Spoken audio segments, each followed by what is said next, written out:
Hi, I'm Jenny Fratzke, and welcome to God is a Good Father Devotions.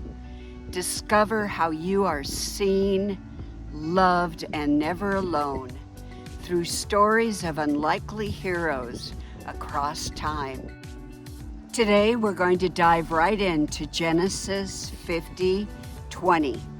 But as for you, ye thought evil against me, but God meant it unto good, to bring to pass, as it is this day, to save many people alive.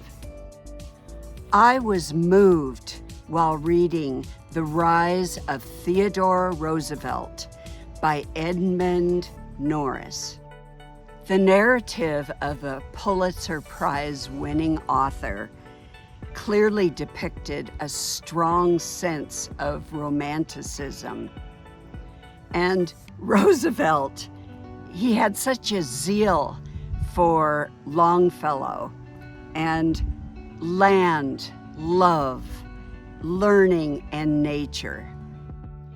I love romantic poetry, so I picked up Roosevelt's zeal right away throughout the text and kept reading.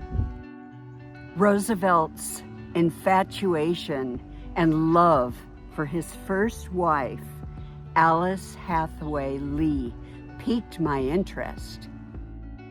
Like many men who lose a loved one, Roosevelt thrust himself into increased work after her death, obsessively filling his days with learning and climbing the government ladder so he could cope with the pain and grief.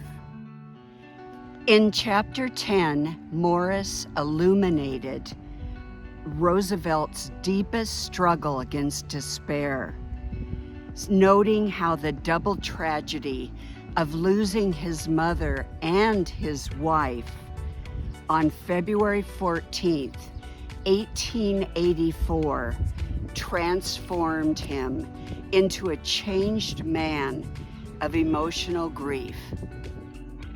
From that point forward, Roosevelt refused to speak of his first love, Alice, and temporarily placed his newborn daughter in the care of an older sister, Bamie, to avoid the painful reminder.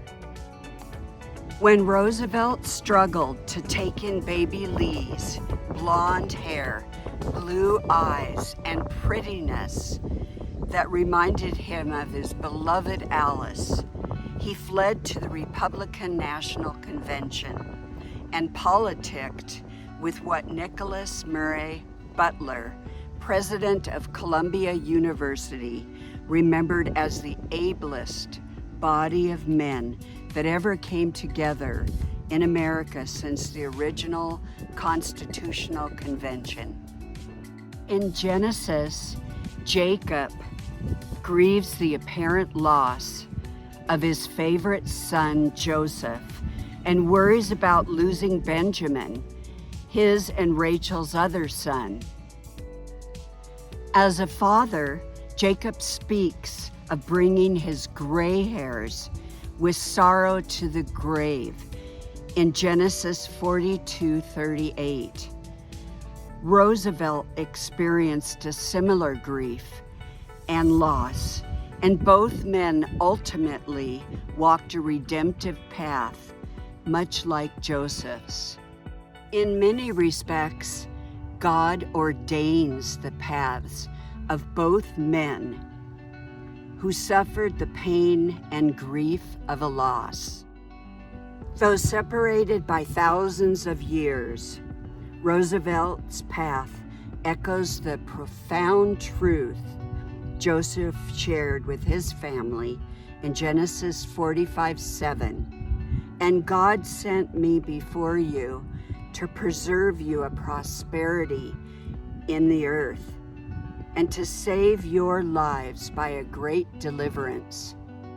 While Joseph saved a nation from famine, Roosevelt's refining grief ultimately forged a president who preserved American landscapes and guided a modern nation.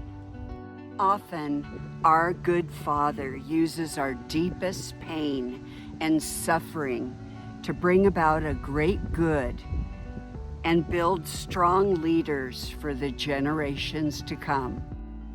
Thank you for watching God is a Good Father Devotions. If you'd like to learn more, please go to my website at jennyfratzke.com.